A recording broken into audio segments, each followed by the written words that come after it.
Good morning student. कक्षा 8 English medium और Gujarati medium subject Hindi. आज हम देखेंगे 7th चैप्टर, उसका पार्ट 2 है। नाम है चैप्टर का हर की जीत। राइटर उसके सुदर्शन है और साहित्य का प्रकार है कहानी। इस कहानी में हमने देखा था कि एक भगवत भजन करने वाले बाबा भारती है। उन्होंने नगर के जीवन से तो वो विमुख हो गए, लेकिन उनके पास एक घोड़ा था जिसे वो सुल्तान कहकर पुकारते थे। वो इतना सुंदर था कि उसकी कीर्ति आसपास के इलाके में फैली हुई थी। जैसे जैसे उसकी कीर्ति पास पड़ोस के इलाके में फैलती गई, वैसे वैसे वहाँ का एक डाकू था खड़गसी, जो कुख्यात डाकू था। वो उसे देखने के लिए बाबा भारती के पास आया और बाबा भारती भी मनुष्य ही थे। औरों के मुँह से अपने घोड़े की प्रशंसा सुनकर वो बहुत खुश होते थे। खड़गसी भी आया। खड़गसी को आया देखकर बाबा भारती भी प्रसन्न हुए। उन्हें लगा वो भी एक मनुष्य ही थे। उनको अपनी वस्तु की प्रशंसा सुनकर बहुत ही घमंड हुआ। यहाँ पे कहा गया है कि बाबा भारती ने घोड़ा बताया बड़े घमंड से और खड़गसिंह ने देखा आश्चर्य से। तो ऐसे इतनी तक की कहानी हमने देखी थी कि खड़गसी जो है वो खड़गसी बाबा भारती के पास घोड़ा देखने के लिए आता है और उसकी चाल देखकर वो मुग्ध हो जाता है। और जाते जाते बाबा भारती से इतना कहे जाता है कि बाबा जी, यह घोड़ा मैं आपके पास न रहने दूंगा। तब से बाबा भारती उस सुल्तान की रखवाली में लगे रहते थे। रात को वो घोड़े के अस्तबल के पास पहरा देते। लेकिन बहुत दिनों गुजर जाने के बाद कोई ऐसी घटना न घटी तो वो निष्क्रिय हो गए और वो असावधान हो गए। यहाँ तक की स्टोरी हम इसके पहले जो वीडियो लेक्चर था उसमें हमने देखी थी। इसके बाद की कहानी है संध्या का समय था। संध्या यानी सूर्यास्त होने वाली स्थिति, सूरज का ढलना, जो थोड़ा थोड़ा अंधेरा और थोड़ा थोड़ा उजाला रहता है। तो संध्या का समय था। बाबा भारती सुल्तान की पीठ पर सवार होकर घूमने जा रहे थे। बाबा भारती का रोज का नियम था कि संध्या के समय वो सुल्तान की पीठ पर सवार होकर 8-10 मील का चक्कर लगाते थे। तो अभी ये संध्या का समय होने ही वाला था, संध्या का समय ही था और वो सुल्तान की पीठ पर सवार होकर घूमने जा रहे थे। इस समय उनकी आंखों में चमक थी, मुख पर प्रसन्नता थी। कभी घोड़े के शरीर को देखते, कभी उसके रंग को। वह मन में फूले न समाते थे। फूला न समाना, बहुत प्रसन्न होना, मुहावरा है ये कि वो घोड़े को देखकर फूले न समाते थे, बहुत प्रसन्न होते थे।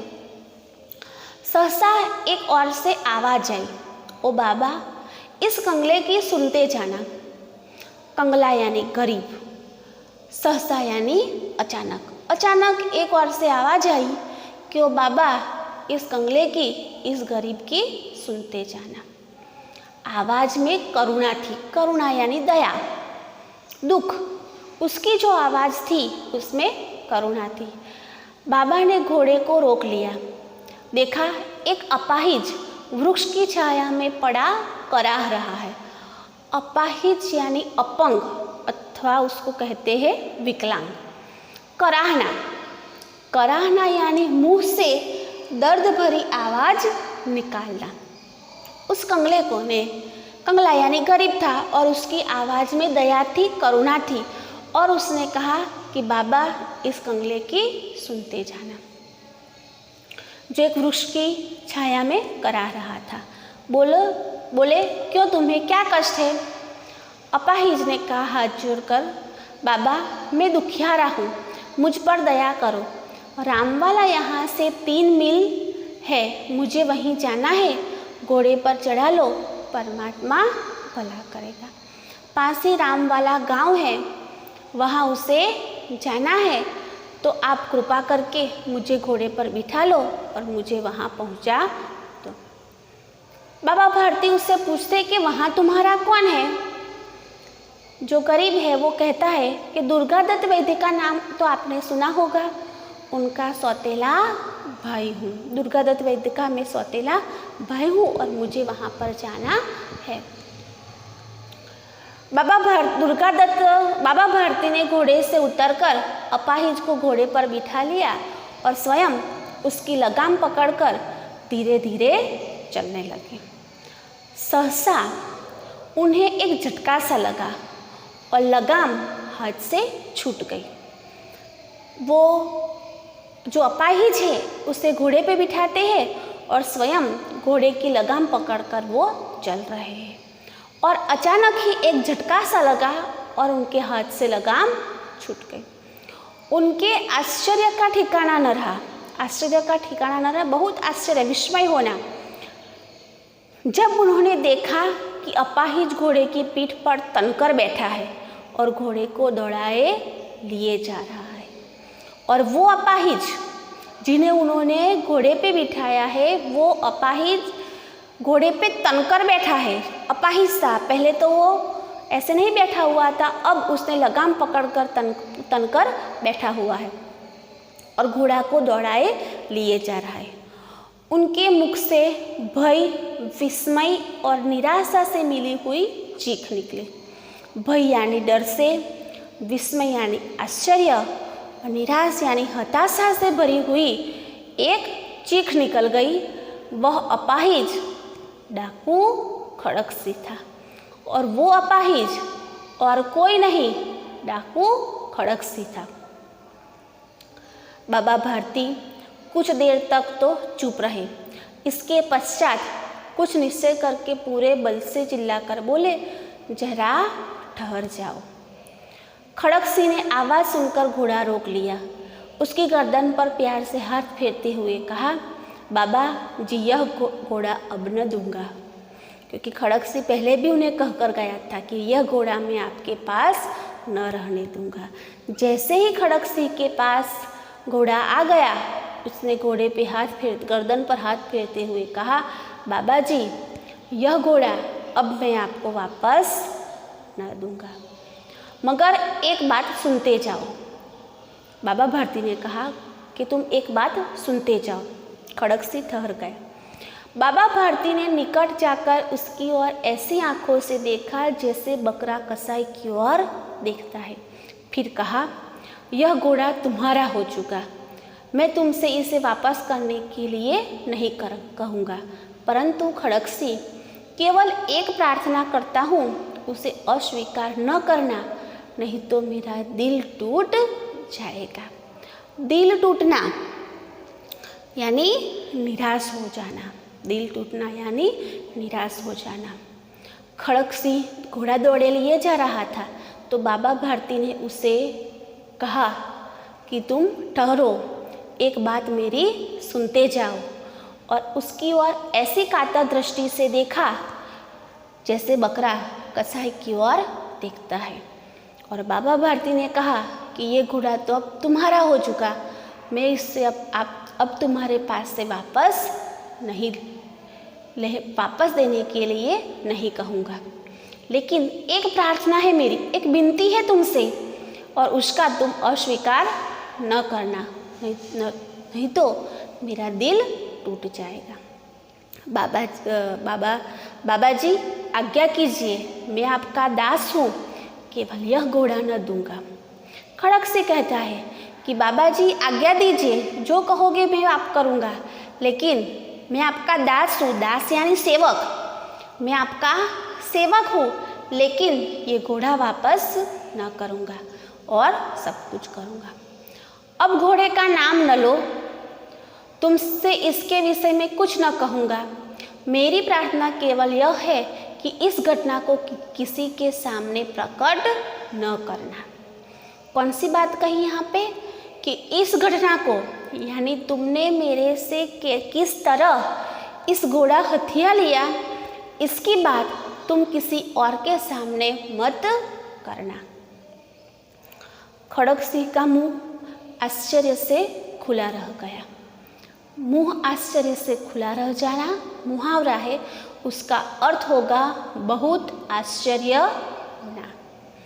उसका विचार था कि उसे घोड़े को लेकर यहाँ से भागना पड़ेगा, परंतु बाबा भारती ने स्वयं उससे कहा, इस घटना को किसी के सामने प्रकट न करना, इससे क्या प्रयोजन सिद्ध हो सकता है। खड़ग सिंह ने बहुत सोच विचार किया, बहुत सिर मारा, परंतु कुछ समझ न सका। सिर मारना, बहुत सोच विचार करना, बहुत सोच विचार करना, बहुत मानसिक परिश्रम करना। उसने बहुत सोच विचार किया। उसने सोचा कि बाबा भारती ने मुझे ऐसा क्यों कहा, लेकिन फिर भी वो समझ न सका। हारकर उसने अपनी आंखें बाबा भारती के चेहरे पर गड़ा दी और पूछा, आंखें गड़ाना। आंखें गड़ा दी यानी आंखें गड़ाया यानी ध्यान से देखना। उसने बहुत सोच विचार किया कि ऐसा बाबा भारती ने मुझे क्यों कहा होगा, लेकिन उसके सामने उसकी यह समझ में बात न आई। इसके लिए उन्होंने बाबा भारती के सामने उनको ध्यान से देखा। बाबा जी, इसमें आपको क्या डर है? अगर ये बात किसी के सामने प्रकट हो गई तो इससे आपसे क्या डर है? सुनकर बाबा भारती ने उत्तर दिया, लोगों को अगर इस घटना का पता लग गया तो वे किसी गरीब का विश्वास न करेंगे। अगर लोगों को इस घटना के पता चल गया तो लोग किसी गरीब पर विश्वास न करेंगे। यह कहते कहते उन्होंने सुल्तान की ओर से इस तरह मुंह मोड़ लिया जैसे उनका कोई संबंध ही न रहा हो। मुंह मोड़ना यानी विमुख होना। उनसे ऐसे मुंह फेर लिया कि जैसे उसके सामने उसका कोई उनके साथ उसका कोई संबंध ही न रहा हो। वैसे वो चले गए। ऐसा क्यों कहा? तो बाबा भारती ने उस कंगले की, उस गरीब बनकर उनके सामने आया था और गरीब की सहायता करते समय खड़ग सिंह ने यह छल किया था। अगर ऐसी छल भरी बात किसी के सामने प्रकट हो जाती तो कोई गरीब पर विश्वास नहीं करेगा। बाबा भारती चले गए, परंतु उनके शब्द खड़ग सिंह के कानों में उसी प्रकार गूंज रहे थे। सोचता था, कैसे ऊंचे विचार है, कैसे पवित्र भाव है। उन्हें इस घोड़े से प्रेम था। इसे देखकर उनका मुख फूल की नाई खिल जाता था। कहते थे, इसके बिना मैं न रह सकूँगा।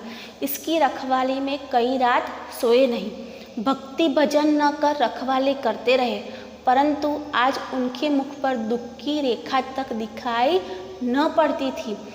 उन्हें केवल यह ख्याल था कि कहीं लोग गरीबों पर विश्वास करना न छोड़ दे। ऐसा मनुष्य नहीं, देवता है।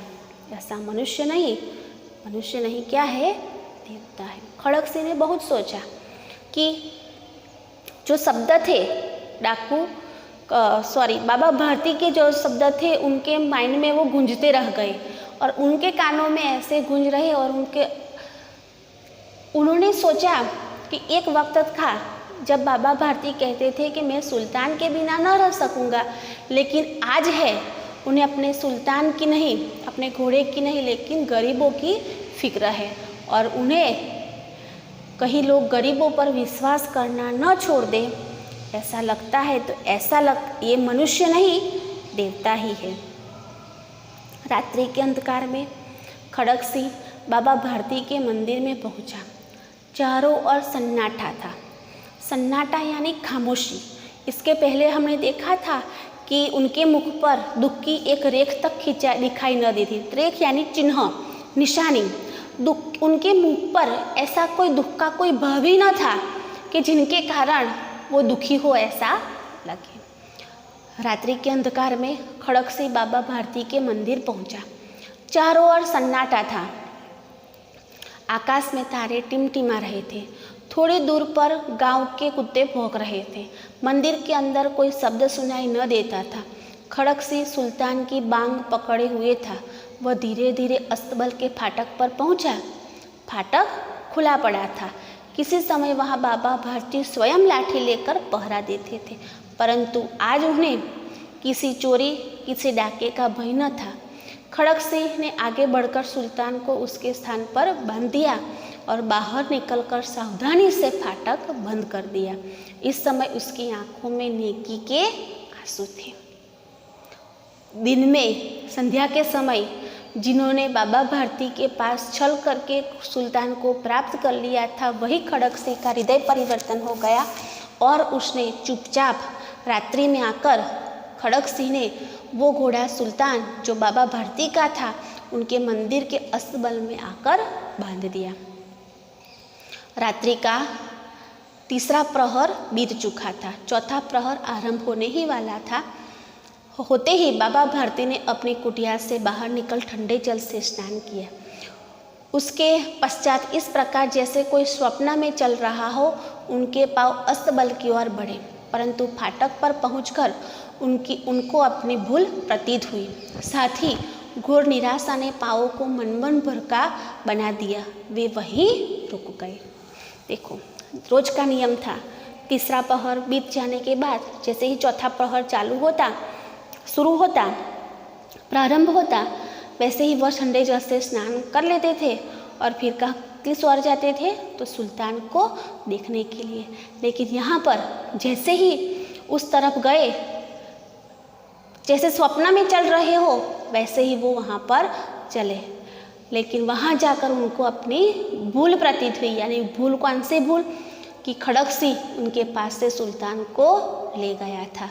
और फिर घोर निराशा हुई और उनके पाँव मन भर के बना दिए और वे वहीं रुक गए। यानी अस्तबल में पहुँचते पर वहीं पर वो रुक गए। घोड़े ने अपने स्वामी के पाँवों की चाप को पहचान लिया और जोर से हिनहिनाया।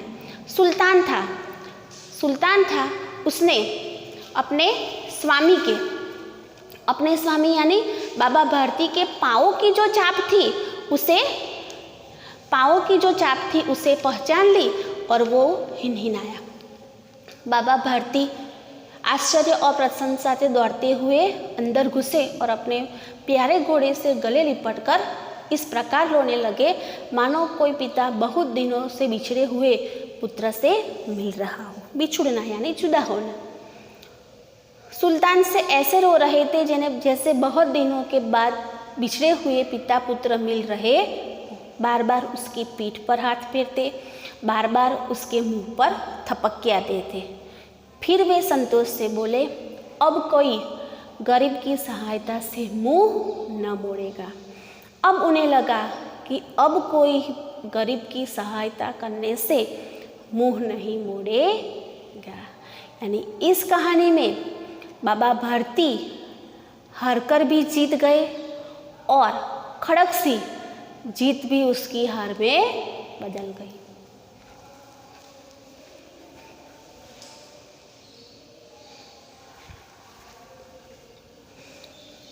तो इस प्रकार इस कहानी में हमें बाबा भारती की करुणा, दया, विनम्रता और अंत में एक डाकू का हृदय परिवर्तन कैसे हो जाता है वो हमको सीखने को मिलता है।